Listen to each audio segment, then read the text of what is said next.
Bonjour docteur. Alors tout d'abord, avant de rentrer peut-être plus dans le détail, que veut-on dire quand on parle de cellulite infectieuse ?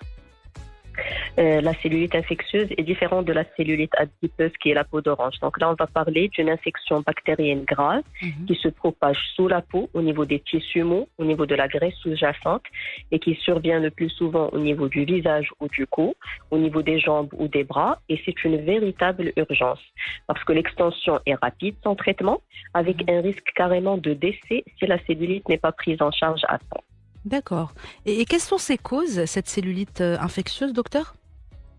Deux bactéries peuvent causer cette cellulite, c'est le staphylocoque et le streptocoque. Et on sait très bien que ces deux bactéries, ils se trouvent à la surface de la peau de toutes les personnes.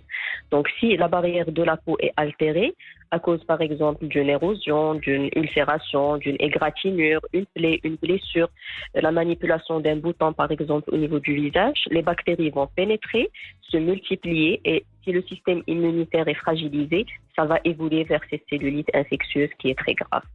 Et comment on la reconnaît, docteur, les symptômes ? Alors, la peau au niveau de cette zone est rouge, douloureuse, chaude au toucher, avec un gonflement, une sensation de tension qui s'accompagne de fièvre, de frissons, d'une altération de l'état général. Et le plus souvent, c'est autour d'une lésion de la peau, que ce soit une plaie, une coupure, une brûlure, un bouton qui a été manipulé, par exemple, au niveau de la face. Ça peut donner la staphylococcus maligne de la face. Au niveau des membres, il peut s'agir d'un placard rouge, chaud, douloureux. Au début, c'est juste dermo-hypodermique, mais par la suite, ça peut évoluer vers la cellulite et on la retrouve surtout chez les diabétiques. D'accord. Et docteur Ouidat Saoui, que pouvez-vous nous dire des facteurs de risque et les personnes les plus touchées ? C'est-à-dire, est-ce qu'on la retrouve plus chez les femmes ou les hommes ? À partir de quel âge ? On peut la retrouver chez les femmes, chez les hommes, chez les nouveau-nés, chez les sujets âgés.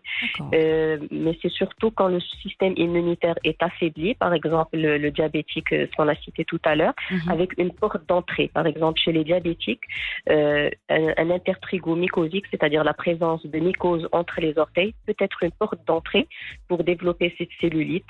Les gens qui sont sous corticothérapie, sous chimiothérapie, les personnes qui ont une mauvaise hygiène, donc, toutes ces personnes sont à risque de développer une cellulite si les bactéries qui sont à la surface pénètrent à l'intérieur et trouvent un système immunitaire déprimé c'est-à-dire affaibli pour se multiplier et causer cette cellulite. Et est-ce qu'on peut la prévenir ? Bien sûr. La prévention passe par l'hygiène de la peau en général. C'est-à-dire, en cas de blessure, il faut nettoyer rapidement la peau à l'eau douce, bien frotter, bien rincer et par la suite appliquer une crème antibiotique. Si la peau est lésée ou endommagée, il faut la soigner avant, par exemple, de se baigner. Il faut également éviter la marche pieds nus lorsqu'on est dehors, surtout chez les diabétiques, puisque n'importe quelle blessure parce qu'on sait que le système immunitaire est affaibli, va entraîner par la suite une infection au début qui est localisée mais qui peut s'étendre. Il faut par exemple porter un équipement protecteur si on pratique des sports traumatisants et ne pas oublier d'être à jour pour la vaccination antitétanique.